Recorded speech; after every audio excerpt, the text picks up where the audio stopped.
Hi, I'm Alex. And I'm Andrea. And we both work for the Parent and Family Programs office. Today we're going to be doing a quick video because it's getting closer to finals and Thanksgiving/winter break. So we're going to be doing a quick video on tips for returning home for students and families. Also, an important thing to note, we are also roommates, so that's why we are not wearing masks at the moment. Yes, I promise we're following COVID guidelines. We just live together, so it's not really necessary for us anymore. Speaking of COVID, our first tip for returning home is to talk about COVID expectations, both your personal expectations and possibly state guidelines that might impact your student returning home before they return home. So for personal expectations, that could include things like household chores, and state guidelines could include things like mask mandates and curfews. Exactly, because I know some states have more strict guidelines than New York has right now.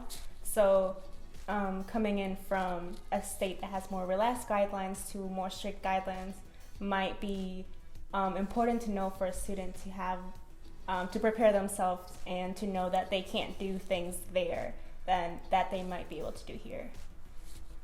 So another important tip is to talk about any household or life changes that may have occurred while in college. And this goes for both the parent and the student. So, if the student is a vegetarian now, that might be a good thing to share. Or if there's another family member living in the household, that might be a good thing to share as well. And it is important to also discuss schedules. We know that last spring we also had finals online, but for new students, freshmen and parents of freshman students, it is important to discuss when your student will have finals, when they schedule study time, and give them their space to do that. We also know some parents might be working from home, and fitting in another student that will be doing their own work will be, you'll have to coordinate meals and things like that, when they have to come down for dinner, or when you need to give them space to do their own thing. So make sure to discuss that prior to them coming to their home. Yeah, it's important, especially now that if multiple members of the family are working from home, that everyone kind of has their own workspace where they can be productive and get things done. Obviously parents want to be able to be productive while they're at work, and students want to be productive while they're doing finals.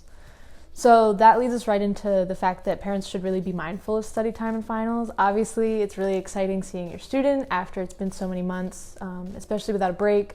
But it's really important to remember that your student will still be working and studying, and this is a really big, important part of the semester.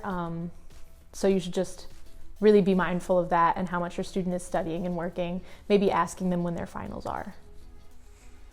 And if your student is not returning home for Thanksgiving break or even winter break, it is still important to discuss when their finals are, so you can schedule a time to maybe call. Maybe in Thanksgiving Day you can FaceTime or something like that, but also know when their finals actually are, so you don't try to call them during one of their finals, which would not be very good. So it is also important to have that conversation, even if they're not returning home.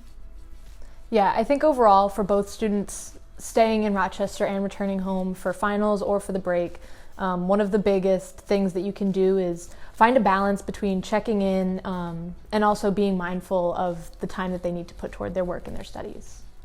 So that's all of our tips for students and families that are returning home for the break.